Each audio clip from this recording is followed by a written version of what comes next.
It's not on? There. Is that better? Yeah, good. Okay.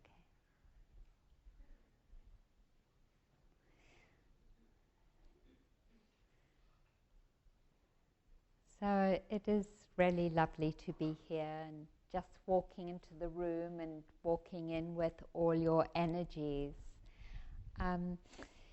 I felt so at home, and that isn't always what I feel when I walk into a space. So this feels like a very special place that extends itself so beautifully that I as a stranger can come in and feel at home. So thank you. Also, thank you for your practice. Thank you for just being here. I wanted to talk about patience, which is a wonderful talk for me because I have the predisposition to impatience, particularly. I don't know if you have heard Dharma talks about personality types. You probably have. You know, the greedy, aversive, and deluded personality types, yeah? Yeah? So anyway, I'm aversive. And so one of the characteristics of aversive personality types is impatience. So it's a wonderful practice for me, and also a wonderful practice contemplating it and preparing for it, so that hopefully it continues to support and awaken my own patience. It's such a beautiful quality, part of the paramis, the perfections. It is said that when the Gautama, many lifetimes previous to his lifetime as the Gautama who awakened as the Buddha, came across another Buddha, he was so inspired by the beautiful qualities of this being that he knelt in front of that Buddha, whose name I've forgotten, and said, I dedicate myself to becoming a Buddha. And in that dedication, he saw the qualities that needed to be perfected in order to become a Buddha. Patience was one of those qualities. And it's beautiful just to contemplate that it was said, it's said in the Visuddhimagga, the commentaries of the Buddhist teachings, that it took uncountable eons in order for the Buddha to perfect the qualities of the paramis, of generosity, of ethical living, of renunciation, of truthfulness, of wisdom, of patience, of energy, of loving kindness, of equanimity. These amazing qualities, and I name that eons and eons because in this culture there isn't a lot of support to place our practice, the cultivation of the beautiful qualities of our mind and our heart, in that context, in that very long context. And I know for myself that especially in the beginning of my practice, I would sit down and I would have this kind of instant coffee expectation, that I would get it, and I would get it immediately. And if I didn't get it immediately, then there was something wrong. And my first teacher was Ruth Dennison, who was empowered to teach by Uberkin, the same teacher who empowered Goenka to teach. So I come from that lineage. And I had a profound opening early on in my meditation practice, which was both a great blessing and an incredible challenge, because I hadn't developed the perfections and I hadn't developed patience. I had this driving urge, this triple A goal-oriented urge to recreate the experience. And every sitting, year after year after year, was this battle. And you can imagine the incredible suffering that came from thinking that meditation was about having certain experiences, rather than the cultivation of these qualities that purify our heart and mind. So it's been such a beautiful practice for me, just looking at it from that perspective. And also coming from South Africa, where my parents were very active against the apartheid movement and were imprisoned and then had to go into hiding. So I grew up in the midst of, it wasn't very big in the beginning, the anti-apartheid movement, and with Mandela and Robert Sobukwe and Walter Sisulu and Joe and Ruth Slovo and the activists, that first wave of activists, or not, there were many activists before them, but that were heralded particularly fighting apartheid. And my parents were in jail for a while and then came to realize they weren't able to be parents to us, me and my sisters, and so decided to give up their citizenship and signed what's called an affidavit, where you give up your passport and you're given a piece of paper, an exit permit, which allows you to leave the country. And so we left the country. And we arrived in first Israel, because we didn't have passports and we're Jews, and that was the only country that would automatically let us in with our passports. A difficult country to land in after South Africa, another complicated and challenging situation. And so actually we left Israel and went to England and asked for political asylum. And my parents found jobs and settled there. And in that process of sort of settling into London, I watched how much they lost connection with the struggle, active struggle, because they lost the patience and the connection to their vision of freedom. They thought that it was an impossible task. And so I saw how despairing they became of trusting that liberation and change actually would be possible. And I think about that. And I think also about Mandela, and that he never lost that trust and that confidence in the possibility of freedom. And I think of the Buddha through eons and eons of very difficult lives as well, never losing that trust and confidence. Patience is that capacity to stay connected to our vision and our longing for freedom, because it allows for the difficulties and imperfections that actually happen in our lives without becoming reactive or despairing or hopeless in holding those challenges and difficulties. And often when there are Dharma talks, particular people are held up as inspiration apart from the Buddha.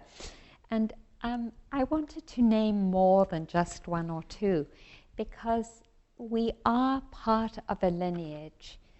And I feel so grateful to this lineage. We're part of a lineage of communities that have been profoundly patient and that have sustained that vision of freedom and liberation, of kindness and love and generosity through profound difficulties. So I want to honor in this lineage, Oscar Romero, who maybe many of you knew, who was the Archbishop in El Salvador, who challenged the structures of the church and the junta and really aligned himself with the liberation movement there and was murdered and knew he was going to be murdered.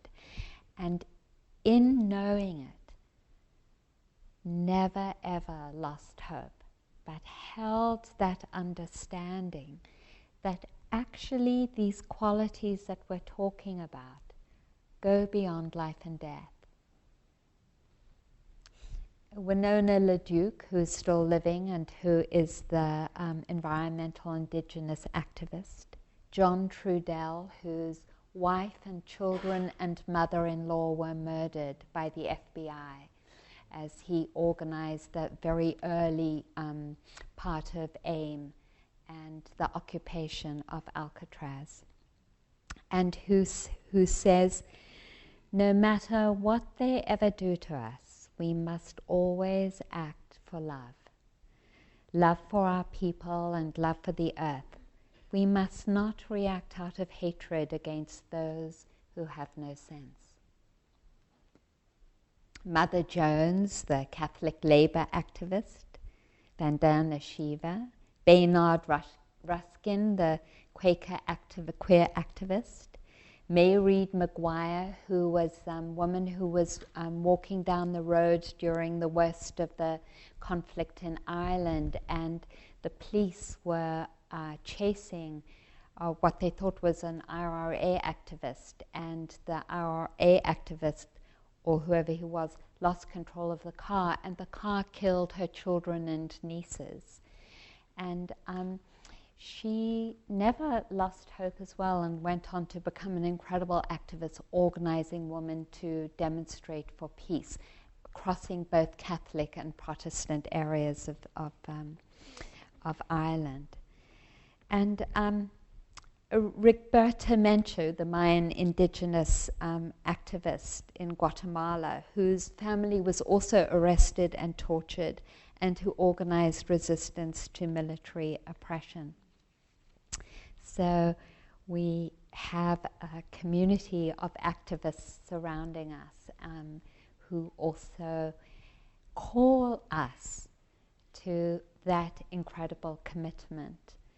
And I think about it particularly because, as I had said early on in this evening, I've moved from Northampton here to Oakland, and I had previously to this move been in a number of monasteries in England and France and Australia, and had put my stuff in storage.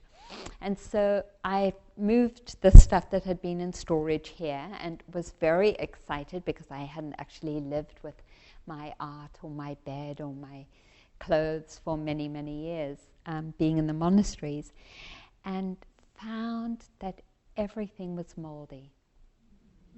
That everything was moldy. And it was such a letting go and a grieving of my history, because, as you know, the stuff that we have is also a reflection of the many different experiences we've had, that we've lived through, and I had to say goodbye to all of it, including my desk, my chairs, my filing cabinets. So I went through this process. It took a while, and so I was living with very moldy things and developed a very severe sensitivity to mold and then to other smells. This has just been in the space of 6 weeks while I've been here. So anyway, I went shopping with my sister to Office Max looking for another desk, and chose one that didn't have any wood, because when you buy something that's new and wooden, it has different odors. So I got something that was metal and glass, and we just unpacked it yesterday. And they must have sprayed the metal with some kind of stuff, because I can't have it in my room. Meanwhile, I've also really hurt my back carrying up the chair. And I noticed this morning while I was meditating this contraction of the mind, and just into that sort of hopelessness, of like, this is just too much, And it was so beautiful to catch it and to know that the energies of feeling overwhelmed or despairing or hopeless or feeling aversive are not energies that bring healing, are not energies that open the heart, and that the kinds of commitment we have to come here and to watch our breath, or to come back to ourselves if we're driving the car and notice that we're sitting, or to come back to ourselves and standing, that commitment that we've made, whether it's just been for some days or over the years, gives us the capacity to know what our experience is in those moments and to catch them. To catch them in the context of understanding where our freedom lies. Whether it's the freedom that Archbishop Ramiro or Mandela or my parents or perhaps some of your parents or children are upholding, or whether it's the freedom within us that knows that freedom is always only an expression of love, of kindness and caring, of patience and gentleness and generosity. And in aligning the mind, so watching that contraction and saying, that isn't the path. It isn't the vision of freedom. You can't go there, Arena. And just sort of inviting that presence and love to hold the pain in my back, to hold the contraction in my body around the smell. And watching love and presence meet it, and then immediately the contraction coming back again. And sort of inviting the mind to come back to that allowing and openness, that sort of, just creating that witnessing and companioning of the experience, and then watching the contraction again. And really seeing what the teaching said about patience, which is that you can't grow it when things are going easily.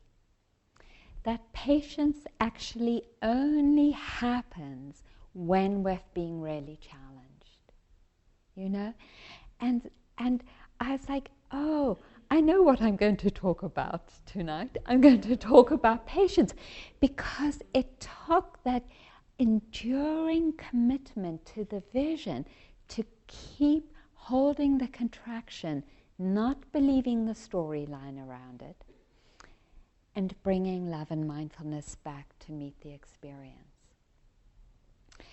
It reminds me of something that has stayed with me all through these years of practice. And the Buddha described our practice as facing an army, each one of us, 1,000 times over, with facing that army 1,000 times over, numbered of 1,000 people in that army that we were facing, so that we battle this army 1,000 times over with, let's see, we face an army of 1,000 times over. That's what the practice is like. That each moment is this challenge, and each challenge becomes the conditions for patience. One of the most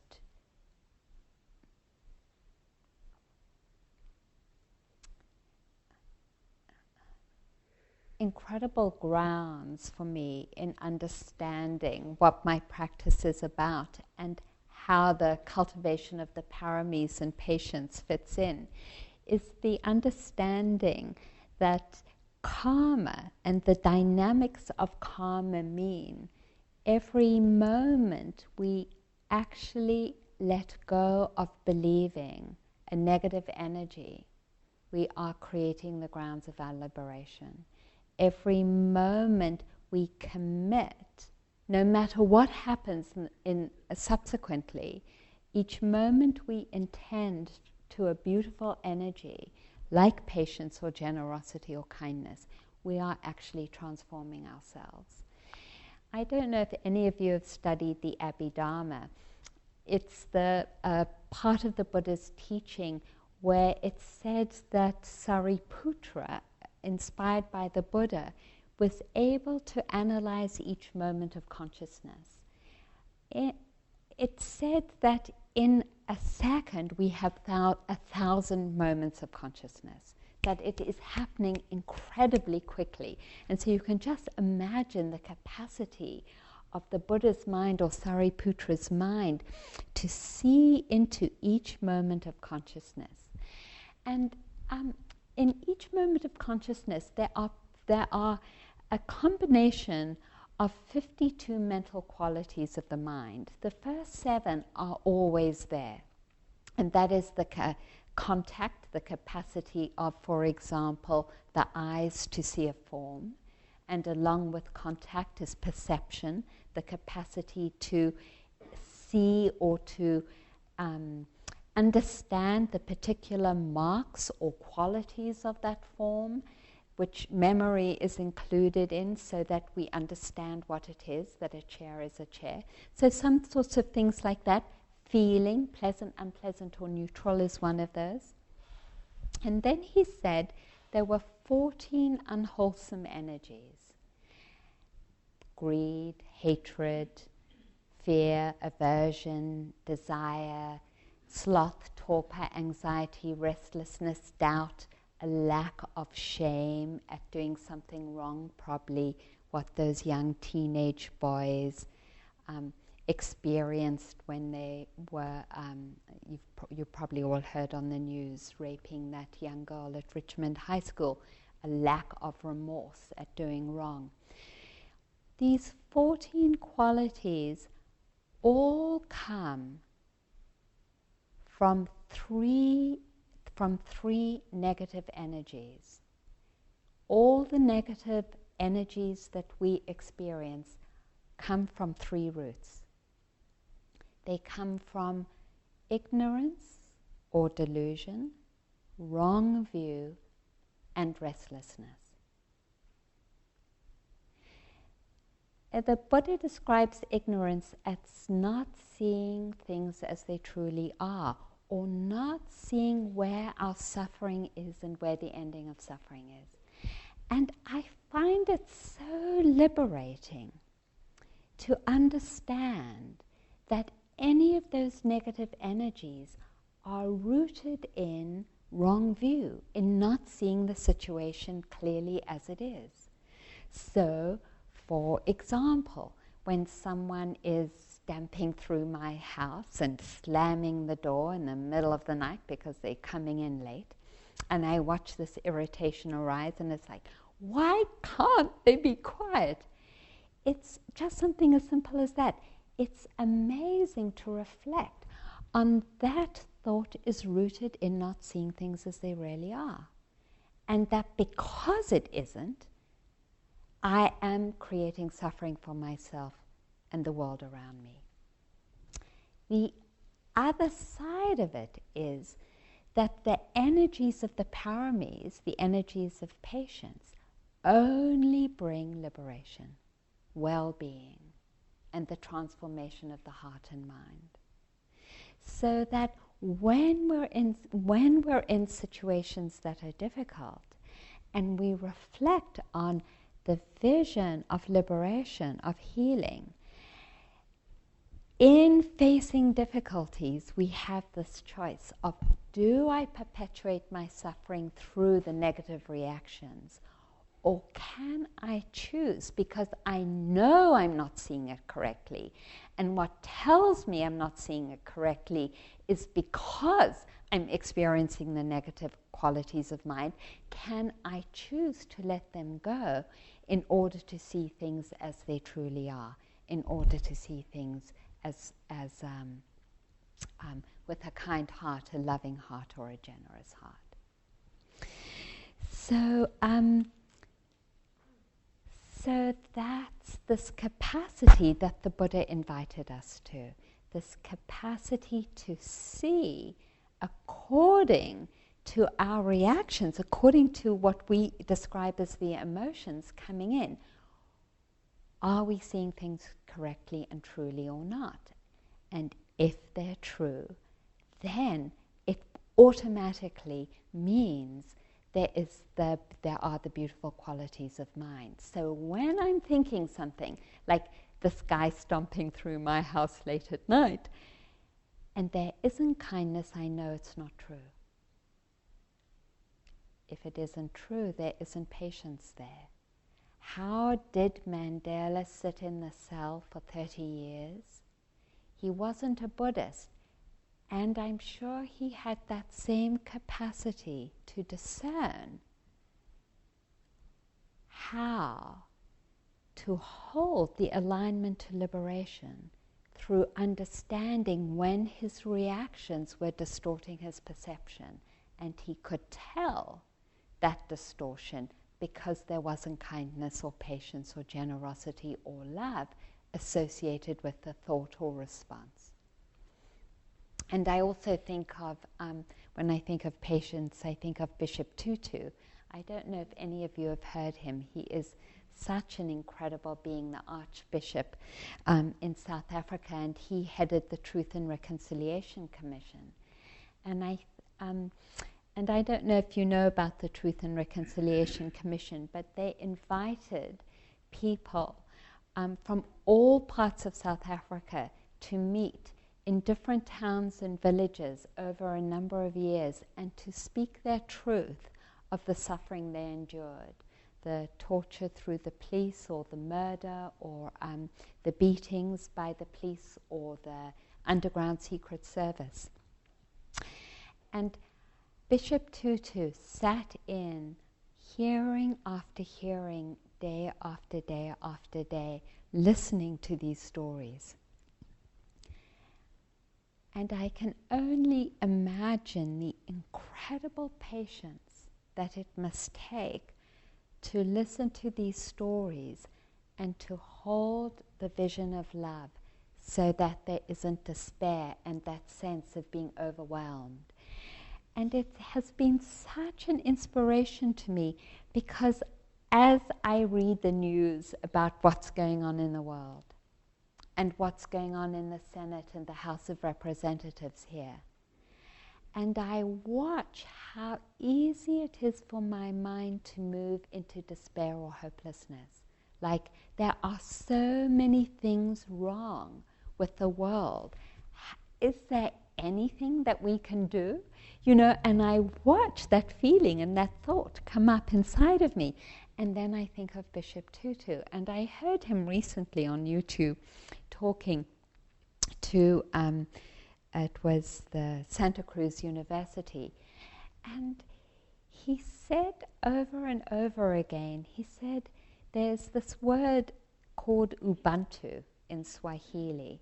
And Ubuntu means family, but not just family as in blood family, but family in the sense that I cannot be a human being alone. I can only be a human being if I open to you as a human being and allow your humanity to awaken my own humanity. That I can't live without you. That is Ubuntu. And he spoke about Ubuntu, and he wasn't just giving this kind of lecture. You could feel that he was speaking from his heart, that we are one family. And he was speaking from his heart that we are one family, not in this kind of Hollywood romantic gloss, you know, where at the end of a movie there's this, you know, this lovely schmaltzy music, da da da da da, and they walk hand in hand and everything is cool and groovy, you know. But rather in hearing the reality of what happens when we forget love. In the Truth and Reconciliation Commission. And he was still, and that is patience, he was still able to hold this vision of Ubuntu. that is the capacity that the Buddha was speaking about when he was speaking about our capacity to be patient in the face of the incredible challenges that we face as human beings. And that this challenge isn't this undefeatable wall of obstacles, but rather the invitation to grow the strength that our hearts might open to Ubuntu, that our hearts might open to this incredible resilience that the Buddha and so many people have shown us, to never forget our capacity for freedom and love. That just like the Buddha practiced over eons, or Mandela or John Trudell, we have this incredible capacity, and we remind each other of it. So as I sit here, there is the reminder, and as you sit, there is the reminder to me of our capacity to be Ubuntu, or family. So I'd like to end with a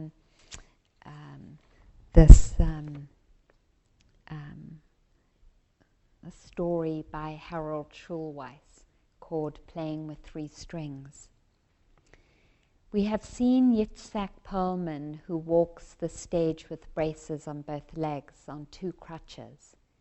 He takes his seat, unhinges the clasps of his legs, tucking one leg back and extending the other, laying down his crutches, placing the violin under his chin.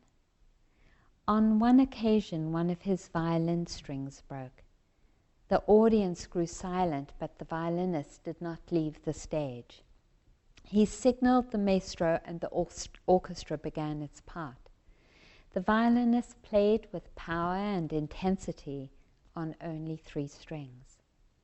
With three strings, he modulated, changed, and recomposed the piece in his head. He retuned the strings to get different sounds, tuned then upward and downward.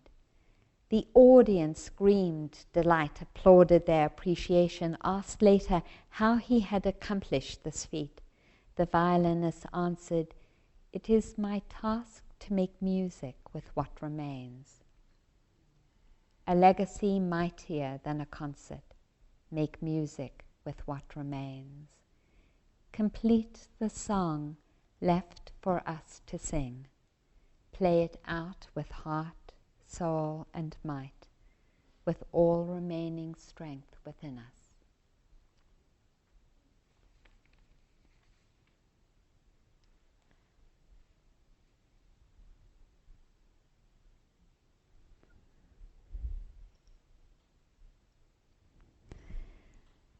So thank you for your listening.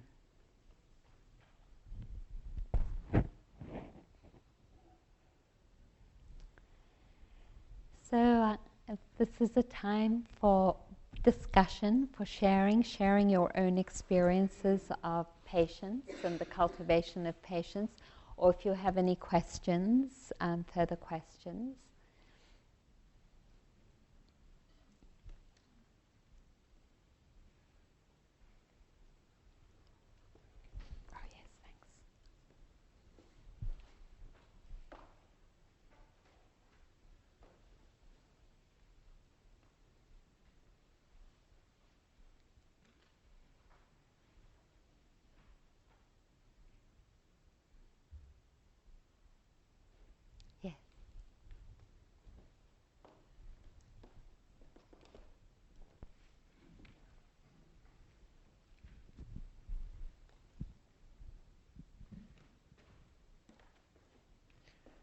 I'm wondering what you saw when you saw clearly this man walking through your house making a lot of noise. Because you mentioned about seeing things clearly, but I'm wondering what the vision was you had.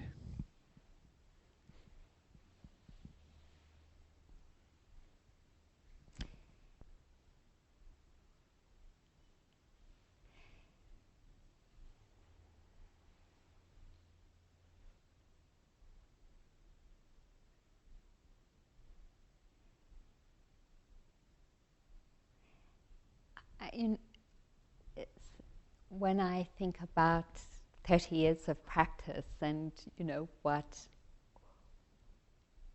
what it brings, for me it is that profound certainty that that moment of irritation was an expression of not seeing things clearly. It was that seeing and that certainty that because there wasn't kindness being directed towards him or ease, that I wasn't seeing things clearly.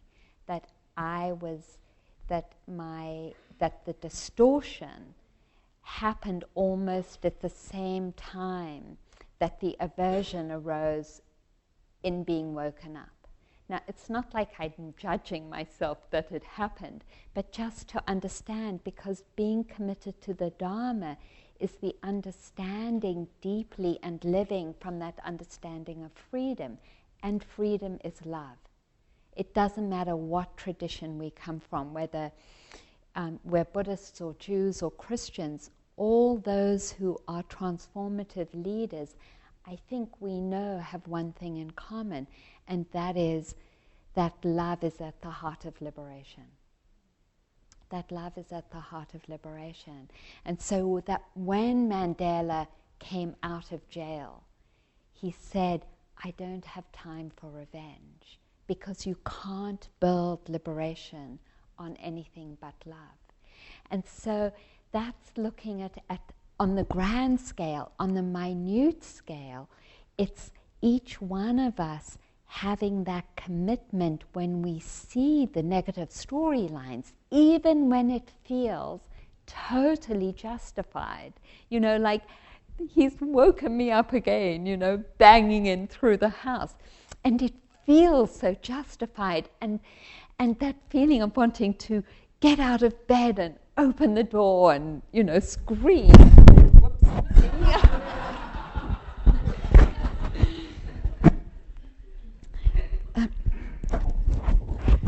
And yet, that understanding of in seeing the irritation, that I'm not actually seeing it right. I'm not, because there isn't caring there. And that's what sort of helps me to step back and say, oh, well then how can I understand it? So in asking myself the question, what really happens next is that the storyline is dropped. And you all, those of you who have sat for a while, know that it is the storyline that fuels suffering. Whenever we're in suffering, it's because we believe the storyline. And if we can drop the storyline, there's the capacity then to meet what's happening in a totally new way, which is with presence and kindness. And so Kalu Rinpoche, the very famous Tibetan teacher, said, when he visited us here in the United States, particularly, he said, we're living in the world of thoughts, and it is our thoughts that are imprisoning us. And it was such a beautiful reflection of the reality of our minds, that we do live in the world of thoughts. I had a friend who came back from a 3-month retreat, and I asked her after she came back, well, so what, how was it? Was the 3-month retreat at Insight Meditation Society in Barre, Massachusetts? And she said, I saw my mind was like a garbage heap. It was just one negative thing after the other. And that is often how our minds are, isn't it?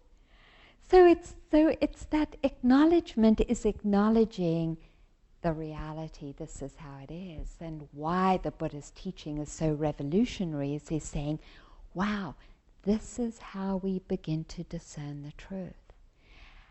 When different leaders take us into war, often they don't have that capacity to see in their thinking when their thoughts aren't based on truth. And how do they not discern it? It's because they don't have that guideline. And we do. And that's the difference, is that we have the guideline. Is it kind? And so when the Dalai Lama, at a meeting amongst Buddhist teachers a number of years ago, where there was a lot of erudite different teachers talking about different aspects of the Buddha, gave a sort of talk at the end of the meeting. He said, I don't care about the Eightfold Path. I don't care if you call yourself Buddhists. I really care if you are teaching kindness. He was really saying the same thing. Is it kind? If it's kind, it's the grounds for truth and the conditions for truth. And so that gives us the foothold to begin to challenge ourselves. Does that mean we're easily able to renounce? No, it doesn't. Do we continue to have the same negative tapes come up around particular situations or people? Yes, we do. And at least we mark it and we say, I know I'm caught. And I know it's not the truth, even though I'm still caught. And just saying that aligns our mind to a different path. I know I have work to do on this, and I'm still caught. Fine. I know there's a little part, 10%, that's helping me not believe 100% the story about how totally irresponsible he is coming in through the, I mean, that's a small example. They're bigger ones. Great, thank you. That was good.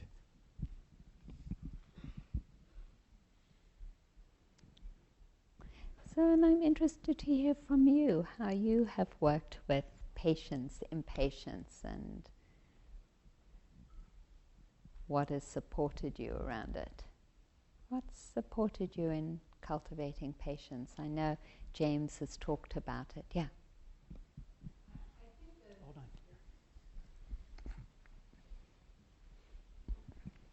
I'm really right in the middle of working with this. It's so timely that you gave this talk tonight. I really appreciate it. I think for me what's hard is because aversion arises so quickly and impatience or anger arises so quickly, I don't have the chance to see that it's not kindness. I mean, it's just so fast. And so it takes really careful noting of the physical sensations that I now can recognize as the precursors to that instant anger coming out. So it's really paying attention to those. And I think also, for me, I'm finding the little tiny annoyances are where I can do the work. Because I can feel something that's really stupid to be annoyed about. I can feel that. Oh, well, why am I annoyed about that? And I can sort of, so I get a sense of what's,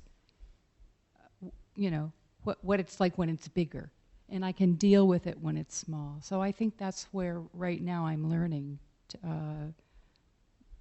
I don't know. I'm learning to see, oh, well, this isn't kind, like you're saying. Oh, this isn't kind. And it's so small that it, I can see it.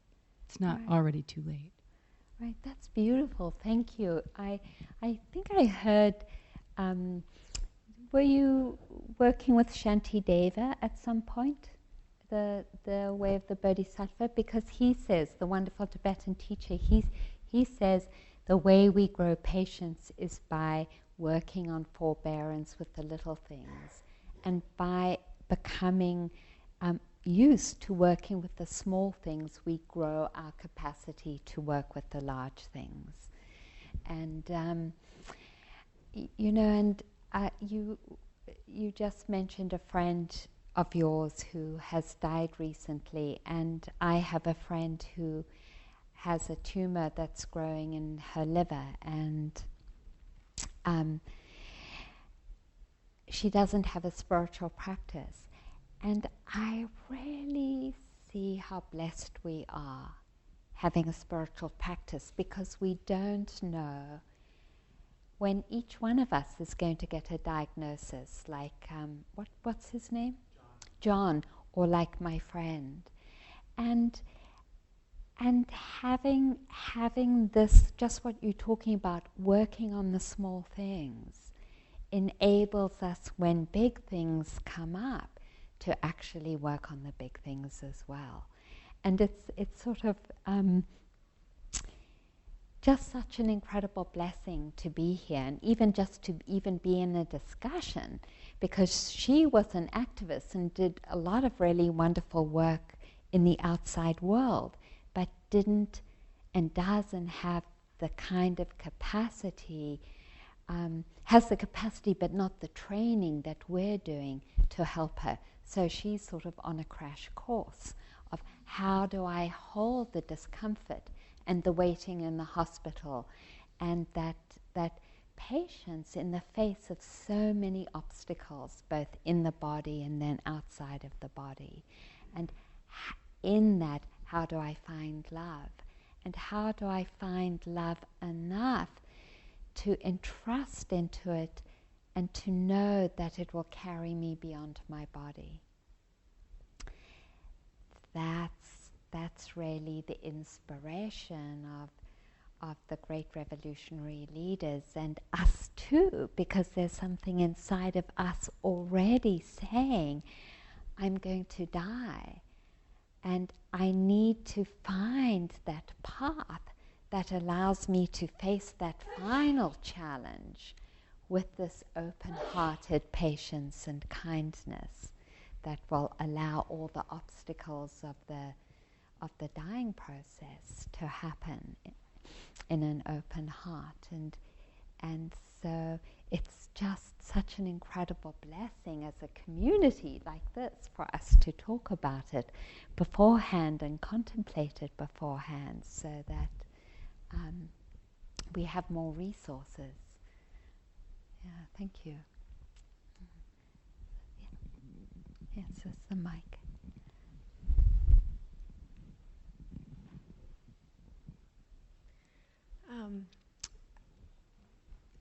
I just wanted to share that the word for me that is really resonating, or that's like having a lot of meaning, is more than the patience or the kindness, but is the commitment. And that it's really in reflecting in my more challenging moments in my practice, that it's really like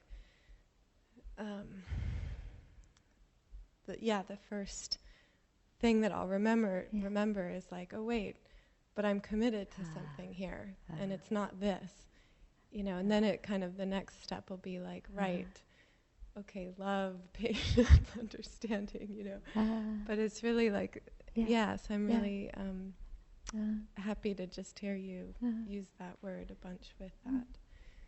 Thank you, that's lovely. Thank you. Yeah. Anyone else want to share? Yeah, thanks.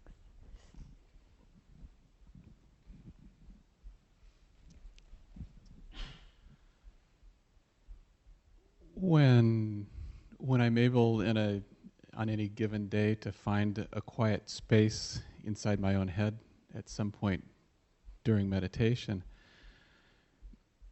and then let that carry through the day, there becomes sort of a quicker fleeting awareness of little things as they keep cropping up. And one of the things that's been cropping up more lately, just whacked me on the head a week ago, I guess, is little bits of aversion stuff. And I haven't studied personality types, but just to go, you go, oh, wow, that was a little bit of aversion. Oh, and that was too, and that was too.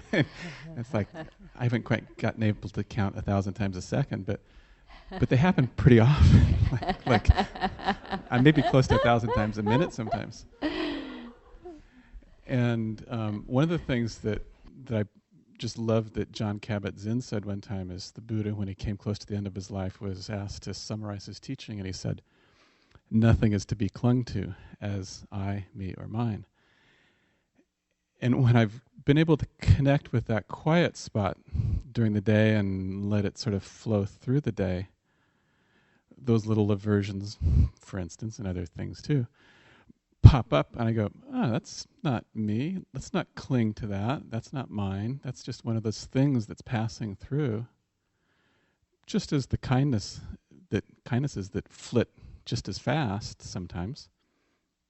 Those aren't I, me, or mine either, but those are maybe things that are more beneficial to work on cultivating and saying, oh, let's nurture that. Let's try and make that moment last 2 moments.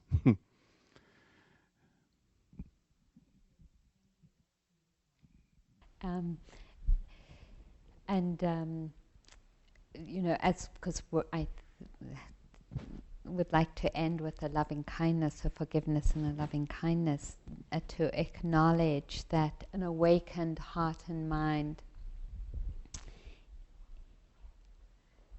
is an expression of love. So it's sort of like when we cultivating love, we awaken that unconditioned love inside of us, So it's so that so the impermanence of it actually it transforms into an unconditioned expression of it.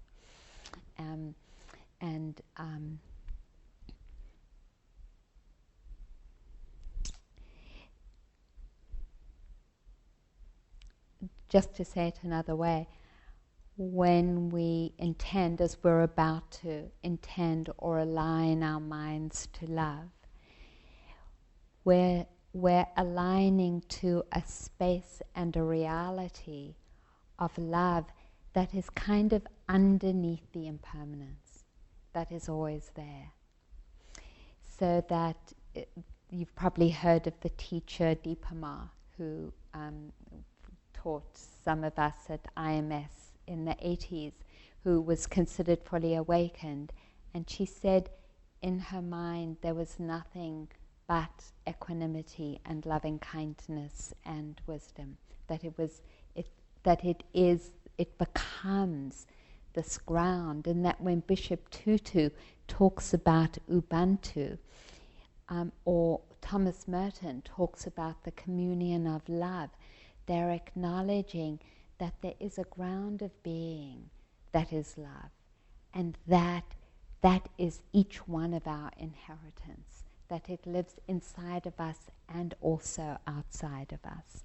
And so when we align our minds to love, even if we don't feel we're connecting to the ground of being, there is a way in which we're building the connection to it. So that's the movement to unconditional love. So let's take a moment and first begin with some forgiveness.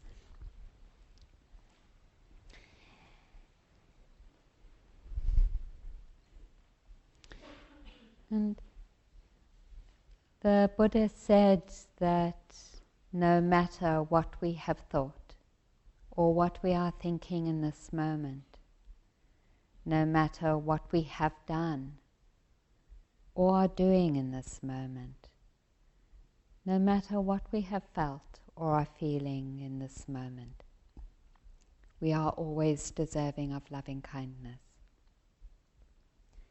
That there is never ever a reason not to love ourselves.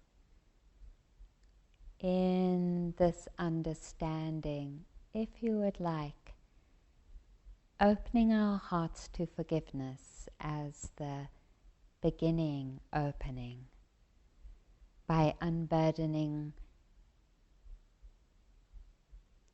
this space from judgment and blame. May I forgive myself. May I allow myself to be a student of life and still to be learning.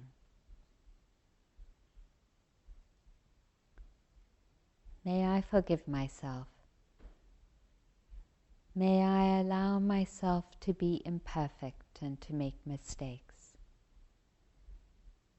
the same ones over and over again, even bad ones. May I forgive myself.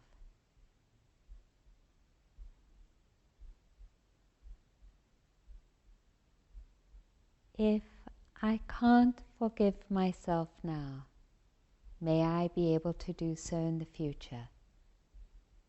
I trust my own timing and development, and so I plant the seed that forgiveness might blossom in the right time and space for me.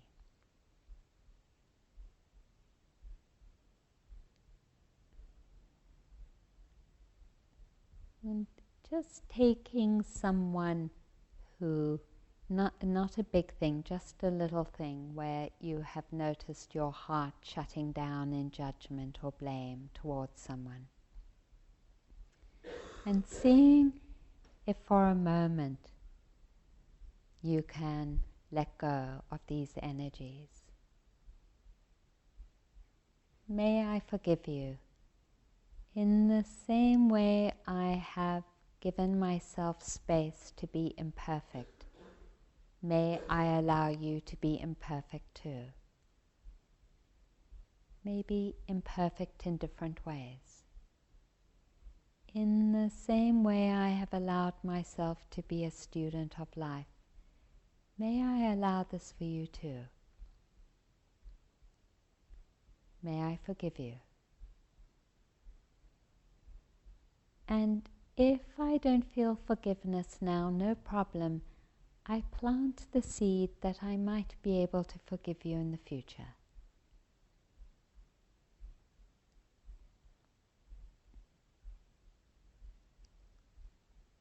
And if you feel ready, allowing this person to leave your heart space and bringing in someone that you would like them to forgive you. Something you've said or done to someone, again a little thing rather than a big thing, and you know they've had a hard time. And asking this person to forgive you. May you forgive me. May you too allow me to be a student of life and still to be learning. May you allow me to be imperfect and to make mistakes. And if you can't forgive me now, may you be able to do so in the future, in your right time.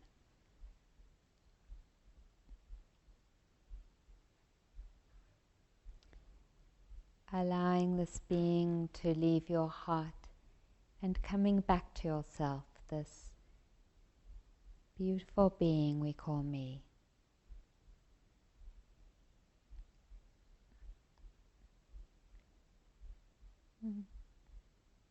Honoring this life force in wishes for well-being.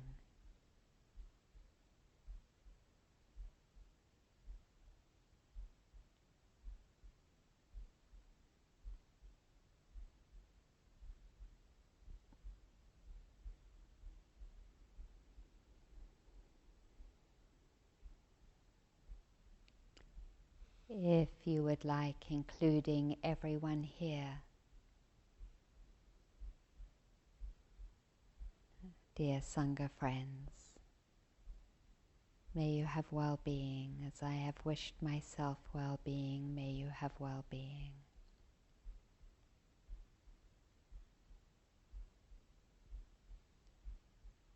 And if you would like, extending these wishes out to those that you love.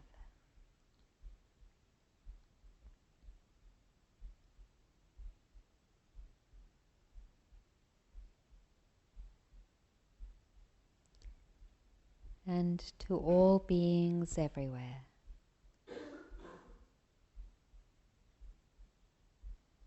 May your life be lived with ease and peace. May we live in harmony.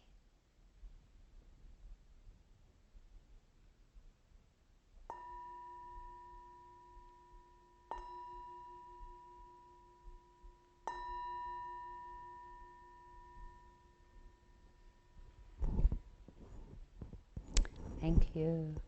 Thank you, everyone.